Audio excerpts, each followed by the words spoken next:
Hello and welcome back to F1 Weekly. This is part 2 of my F1 2021 predictions.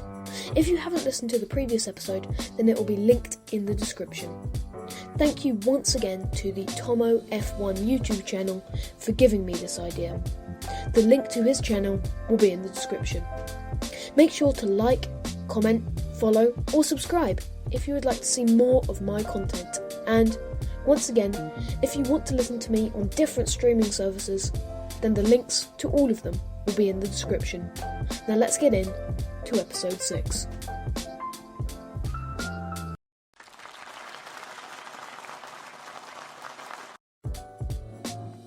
We've done the smaller predictions, but this is the part where I say where I think the teams will finish in the Constructors' Championship. Let's start off with P10. Unfortunately, due to the utter lack of F1 experience and the pretty dreadful performance of this car last year, I'm going to have to put Haas in this position. I think that this is really unwise to put two such inexperienced drivers in these positions.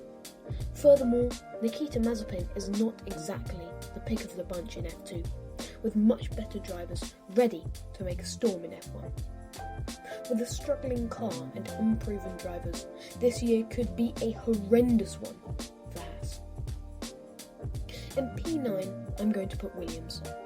I think that with the risk of George Russell leaving for Mercedes any day now, they will have to have made vast improvements on the car, giving the team a chance of their first points finishes in quite some time. However, I don't think they will quite beat out the Alfa Romeo team, who have had some incredible race starts this season, picking up 3 points finishes, boosting them to P8, and that is where I believe they will reside this year as well, with arguably the best of the bottom 3 cars last year. P7 goes to AlphaTauri. Like in 2020, I think that AlphaTauri may suffer a bit in 2021 though, with Ferrari probably feeling at least a little embarrassed after last year's dreadful showings and subsequently working hard to improve in the areas in which they were really struggling last year. AlphaTauri may be unprepared for this, and they could be blown away by the rest of the competition. They also have the last of the rookies in their ranks for 2021 in Yuki Tsunoda, who I highly rate but who could struggle to get used to F1. P6 for me goes to Aston Martin. Despite the injection of experience coming with Vettel, I don't think that he can quite fill Perez's shoes, despite being my most improved driver. As I said, I'm not seeing Stroll as a contender for even a top 10 Drivers' Championship position anymore, so I really think that this team will suffer at the hands of these two men who are no longer in form. Now, we're up to the top 5, and apart from P3, I had to think about this selection for quite some time. So, P5 is where I'm going to put Alpine. As I said above, I think dark clouds are on the horizon for this team, possibly leading to some tussling, which could mean early retirements from key races. I know that this team has vastly improved from 2019, picking up an array of podiums last year, but once again, this partnership is just not doing it for me. Now it's P4, and I think it will be Ferrari. They have two very talented drivers at the wheel, both in their prime at the moment, and they'll be looking hard at what went wrong last year and hopefully making mega improvements on the car, propelling them up the grid. P3, as I said earlier, is McLaren. Their car is super reliable. They pulled a huge driver for next year, and I genuinely think that the future is looking bright for the team. So, now it's time for my most controversial decision yet. My P2 for 2021 will be Mercedes. Okay, wait, give me a second. Please don't send me any hate comments. I can explain. Just give me 1 second. Please, please, please. Okay, calm down. You must all be asking yourselves, why? I truly believe that Valtteri Bottas will vastly underachieve compared to last year, but not quite as badly as Lance Stroll, mind you. When you put two well-rounded and experienced drivers in Red Bull seats, they should achieve. I genuinely feel that, despite not quite beating out Lewis Hamilton, they will haul in a bunch of points this season, giving them the Constructors' Championship. So, now you've heard why I think Red Bull will win this year, let me tell you why I think Mercedes won't. Valtteri Bottas is disheartened on a weekly basis. Nobody can argue against this. He should not have claimed P2 in the Drivers' Championship last year, and we all know it.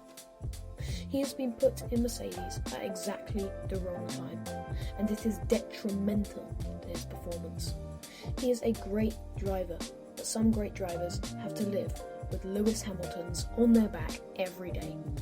It's sad to see. In the subject of sadness and disappointment, next up is my P20 in the Drivers' Championship.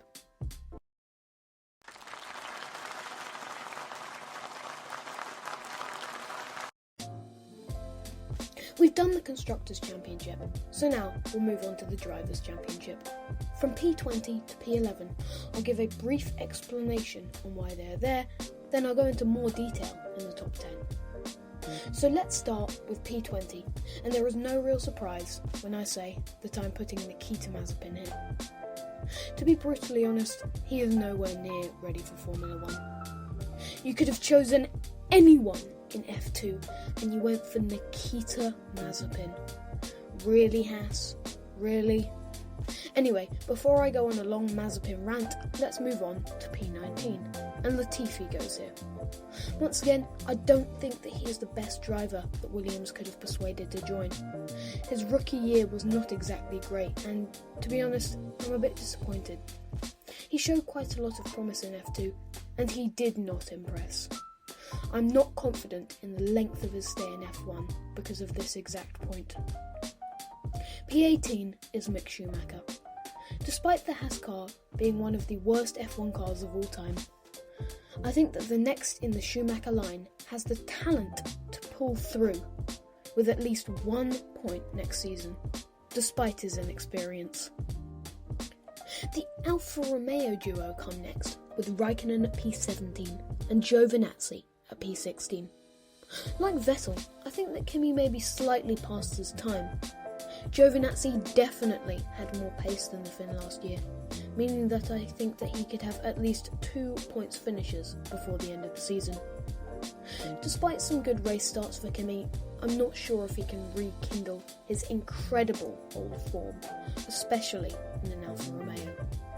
Next is P15, and it goes to the man who most needs to be in a better car next season, and that is George Russell.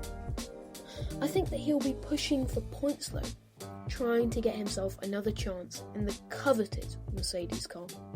He knows that he deserves the spot. He wants the spot, and I think that a good amount of points finishes could mean that he'll be at Mercedes next season. And unfortunately, the lowest of the competitive driver's spot goes to Yuki Tsunoda, who I respect, but I'm not confident that he will exactly fit into F1 like a glove. In P13 is my second most controversial decision, and it is Lance Stroll. As I have said before, I am not confident that he will perform anywhere near the level that is expected of him, and I think that he will suffer, as Vettel did last year, dropping him down to 13th. In P12, I think it will be Pierre Gasly. The AlphaTauri may not be the best or even one of the best cars on the grid, but a few good point scores can make all the difference in the standings, as we saw with McLaren last year.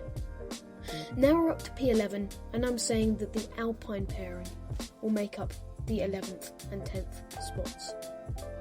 Ocon in 11th and Alonso in 10th. As I have said before, I think that these two will be quite close on points, leading to a possibly vicious rivalry for this top 10 position. I believe, though, that Alonso will just about beat out Ocon on points, mainly down to raw racing talent. Now, you've probably been waiting for where he would come around, and here he is, Sebastian Vettel at P7.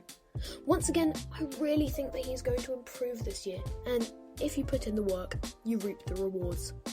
Vettel knows that he is a laughingstock at the moment, which means he has nothing to lose. So good luck to Seb, we're all behind you. P6 for me has to be Charles Leclerc.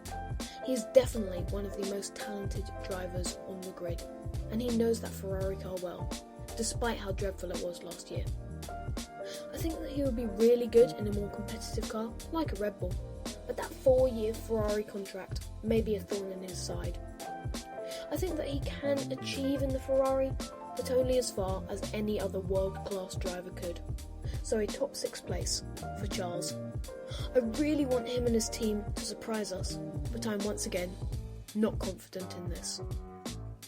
It's time for the top 5 drivers, and at number 5 we have Danny Ric, Mr. Avocado himself, smashing it in a McLaren. I seem to be saying a lot of things twice today, so I'm going to keep this one quite brief.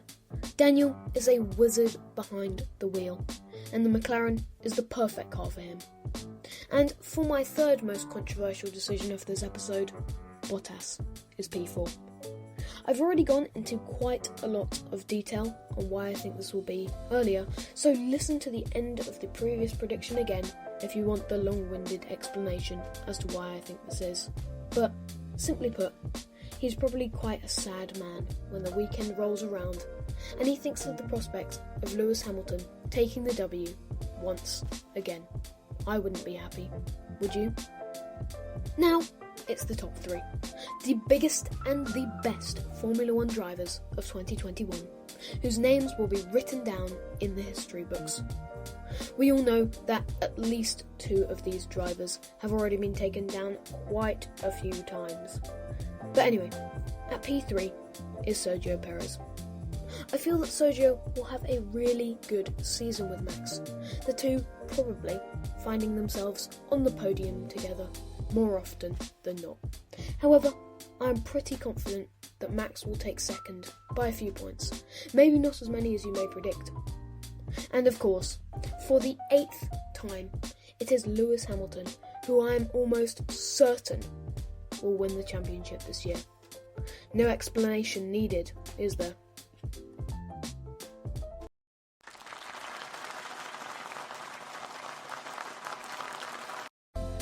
Thank you so much for listening to episode 6 of F1 Weekly. Remember, if you didn't catch episode 5, it will be linked down below. DM me to tell me your F1 2021 predictions on Instagram at F1Weekly_.